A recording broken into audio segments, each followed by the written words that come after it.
Hello and welcome to Slogging It Rugby podcast, where we will be discussing all things quarter-final of the Rugby World Cup related, because apparently there is no cricket taking place today. No, that's not. No, there was some cricket that took place, yes, but congratulations to Argentina, congratulations to New Zealand, congratulations to England rugby side, and congratulations to South Africa, who have just beaten France by a single point. And my heart is now done. It has been a bit of a day of sport for me and Eugene, who are not really football fans. No, that got played yesterday, and my team got beat 4-1. So I neglected to mention it yesterday. I'm definitely not mentioning it today. But yeah, hell of a day of rugby. Apparently, there was some cricket on as well, which we're probably going to have to talk about. But how are you anyway, mate? You other than the nerves? I am still buzzing, obviously. I finished up at 3 a.m. this morning from my club do. Nice. So my head was very sore this morning, and I've recovered well. I almost left. I went and watched the England game. England play Fiji at 4 o'clock. I was considering going home at halftime because I was still relatively unwell. And then a kind friend bought me some of the nicest tequila I've ever tasted. Is that those two words should not be uttered in the same sentence? The nicest tequila. Tequila. Yeah. Was it a sipper or was it a? It was Down the a hatch. shot. Yeah, down the hatch. No. Got me back on the horse, and then I was able to stay for probably the greatest Rugby World Cup of all time. It was a hell of a game. A hell of a game. Yeah. Anyway, we will probably be recording next Sunday. Is it Saturday? Oh, there's Saturday. Saturday. There's something I need to bring up there. Go on. I don't know if you've noticed.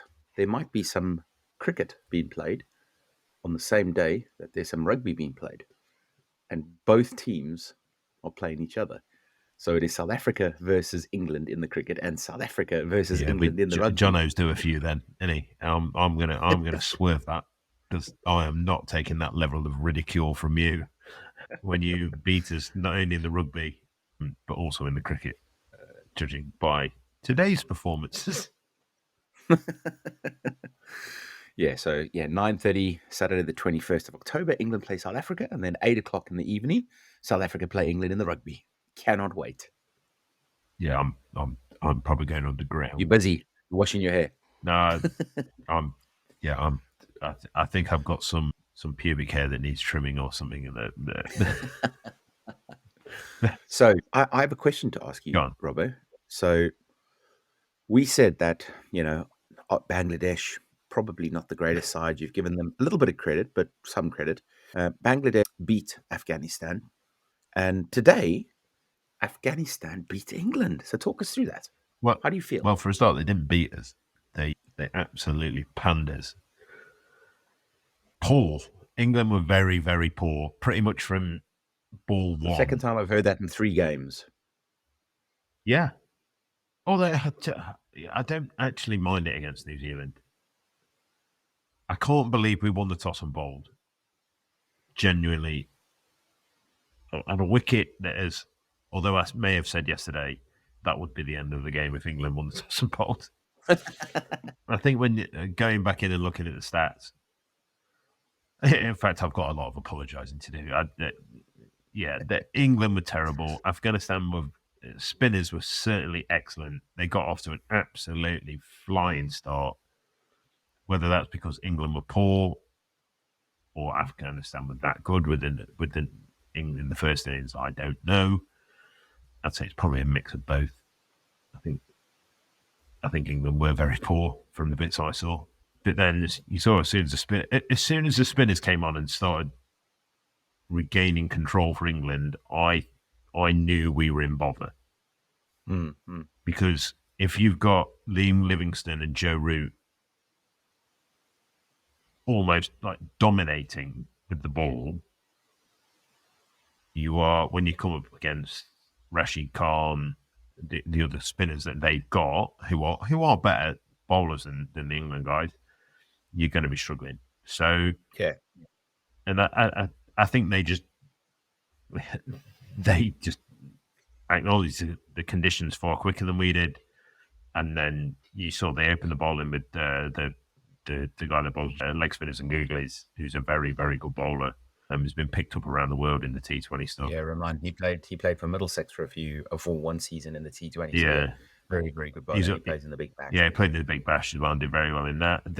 Ironically, they've left their other big time spinner out, who, I mean, God forbid if he was playing today, would have got beat by 200. But I think England just got outplayed. They got outplayed.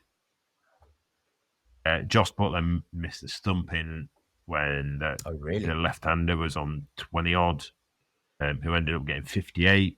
Who put on 40 odd with Rashid Khan and another 40 odd with the guy who picked after him. Yeah. And it looked at that point like England got a little bit complacent. So, yeah, just not very good, if I'm honest. Yeah. And it's quite. Go on. It was interesting to watch or read some of the reviews and look at the stats. I mean, Chris Wokes and Sam Curran, between them, you would argue, would normally bowl 10 overs, right? Yeah. So they only bowled, between them, 8 overs. You know, Chris Wokes, 4 overs, 0 wickets for 41.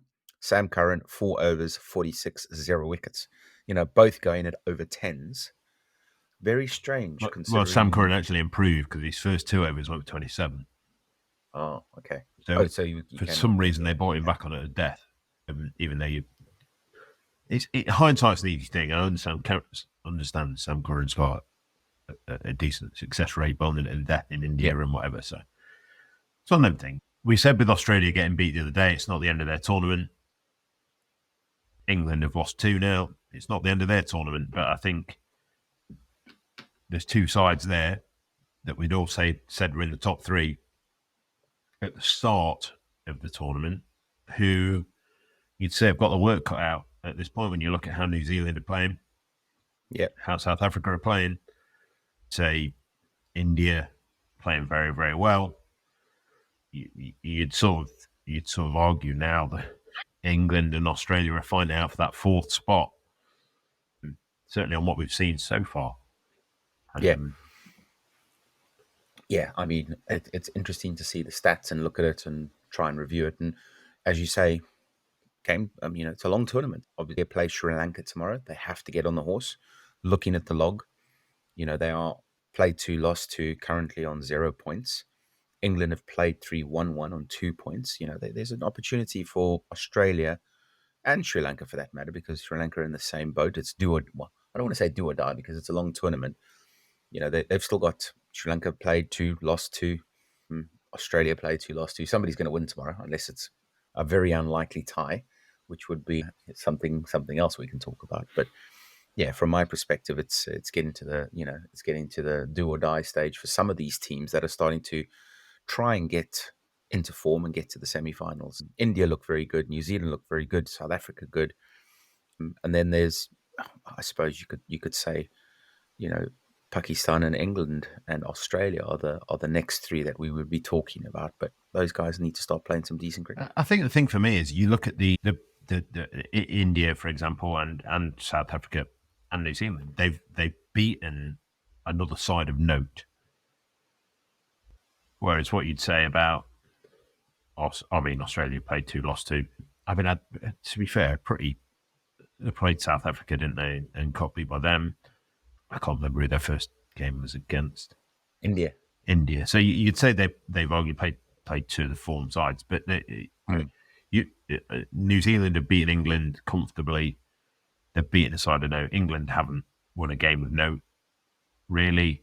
Like I say, neither have Australia. So I'm not saying they can't get through, but in the sort of upcoming fixtures, there were the things today. England have got their next 3 games is, I think it's India, Sri Lanka, South Africa.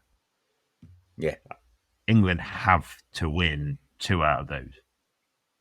They have to beat one of India or South Africa. And you'd say, in all likelihood, really, they've got to win all 3. just to put some pressure on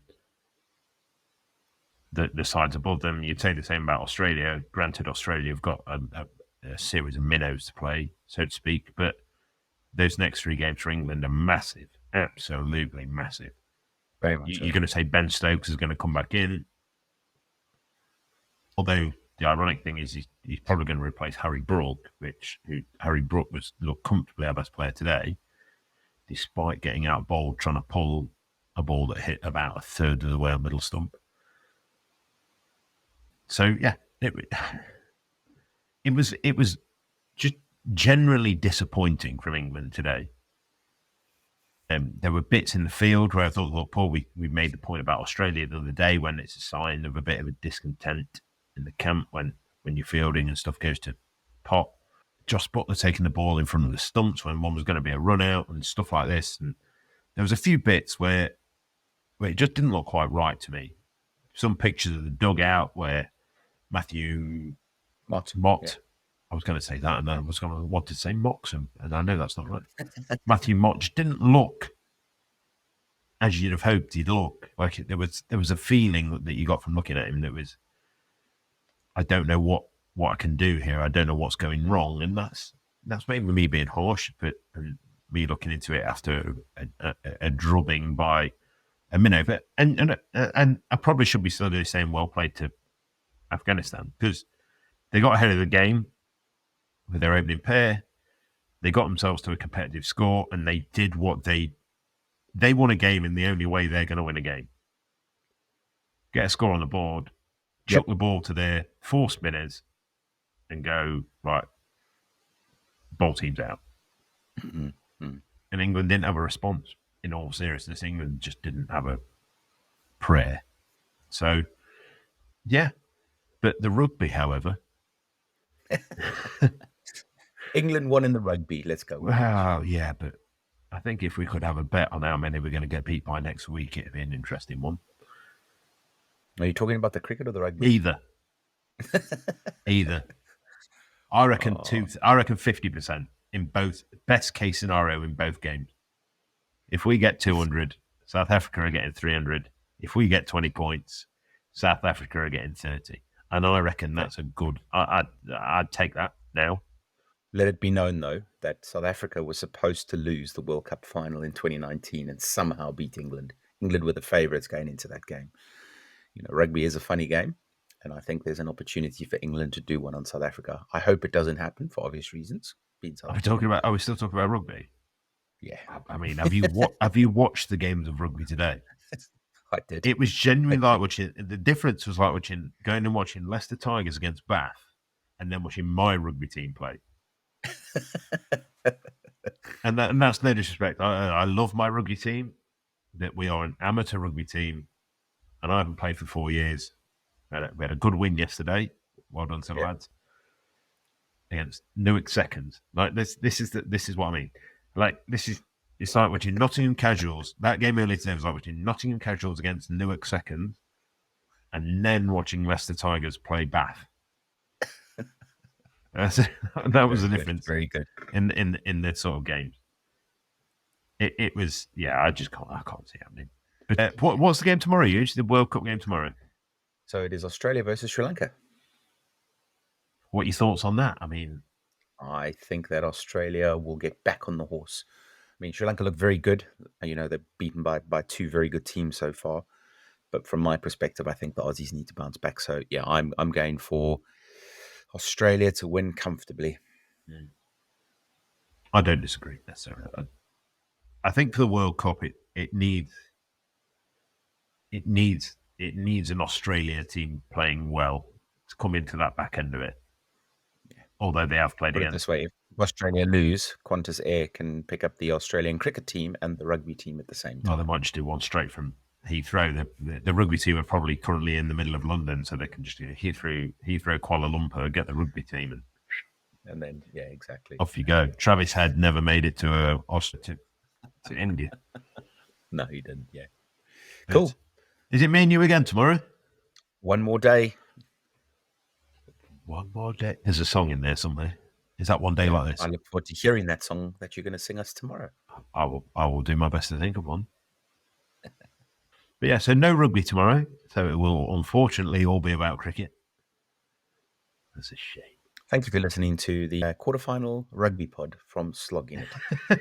This is your hosts, Eugene Berger and Simon Roberts, signing off. Good evening. Good evening.